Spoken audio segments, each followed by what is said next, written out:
17 अगस्त 2024 UPSC ने 24 मंत्रालयों में 45 पदों पर लेटरल एंट्री से भर्ती का विज्ञापन जारी किया। इसके जरिए ज्वाइंट सेक्रेटरी, डिप्टी सेक्रेटरी और डायरेक्टर जैसे पोस्ट पर नियुक्ति दी जानी थी। प्राइवेट और सरकारी सेक्टर से जुड़े लोग इसके लिए अप्लाई भी कर सकते थे, लेकिन पदों में आरक्षण नहीं होने के मुद्दे पर विपक्ष के विरोध के चलते सरकार को इन नियुक्तियों को वापस लेना पड़ा। बड़े पदों पर भर्तियां नेहरू से लेकर मनमोहन सरकार तक में की गई, पर ऐसा क्या हुआ कि इस बार केंद्र सरकार को पीछे हटना पड़ा। साथ ही जानेंगे क्या सरकार फिर से भर्ती निकालेगी, इसका फायदा और नुकसान क्या होगा। सरकार में अफसरों की कमी दूर करने के लिए इसकी शुरुआत 1948 और 49 में हुई थी। इमरजेंसी रिक्रूटमेंट बोर्ड की सिफारिश पर पहली बार 82 अफसरों की नियुक्ति की गई। फिर साल 1966 में मोरारजी देसाई की अध्यक्षता में प्रशासनिक सुधार आयोग, 2005 में यूपीए सरकार में एडमिनिस्ट्रेटिव रिफॉर्म कमीशन बनाया गया। साल 2011 में पीएमओ ने ज्वाइंट सेक्रेटरी लेवल के 10% पदों पर लेटरल एंट्री करने का प्रस्ताव रखा था, पर यह प्रोसेस आगे नहीं बढ़ पाई। यूपीएससी के एक अधिकारी ने पहचान उजागर न करने की शर्त पर हमें बताया, पहले प्रावधान था कि अपॉइंटमेंट के लिए टेस्ट और इंटरव्यू होगा। अभी की सरकार ये कह रही है कि हम अपनी मर्जी से 50 लोगों को अपॉइंट कर देंगे। दोनों में बहुत अंतर है। प्रशासनिक सुधारों के लिए बनाए गए दूसरे आयोग के मेंबर रहे पूर्व आईएएस अधिकारी जयप्रकाश नारायण लेटरल एंट्री की जरूरत पर जोर देते हुए कहते हैं, अगर आपको स्पेशलाइजेशन नहीं है तो एक दिन एग्रीकल्चर में, दूसरे दिन आप एजुकेशन में, तीसरे दिन आप हेल्थ केयर में स्पेशलाइजेशन चाहिए। लेकिन हमारे सिविल सर्विसेज में स्पेशलाइजेशन नहीं है। वो सब केवल आईएएस के लिए या एक सर्विस के लिए मोनोपोली है। आप जितना भी समर्थ हो, जितना भी कॉम्पिटेंट हो, आपको मौका नहीं मिलता है।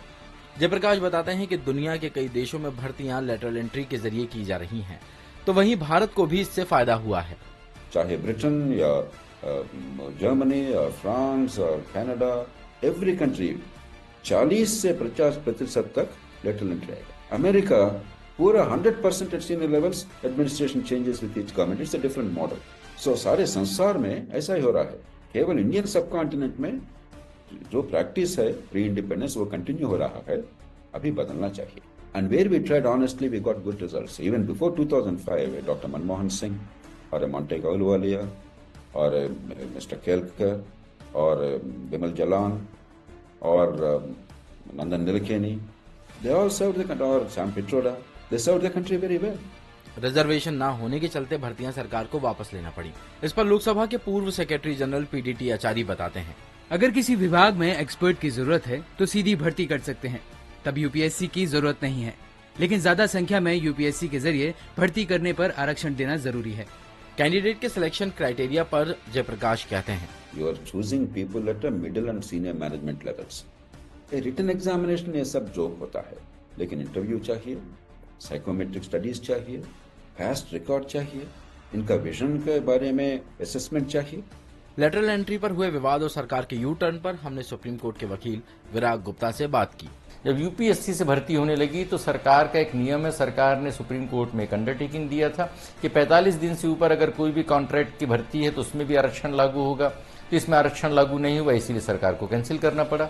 तो वो जो एक बड़ा प्रशासनिक ढांचा है उसे ठीक करने की बजाय हम शॉर्टकट जो अपना रहे हैं, ये शॉर्टकट संविधान, कानून और प्रशासनिक तीनों लिहाज से बहुत अच्छी बात नहीं है। ऐसे में क्या सरकार फिर से लेटरल एंट्री के जरिए भर्ती निकालेगी? क्या इसमें रिजर्वेशन का प्रावधान होगा? ये सबसे बड़ा सवाल है।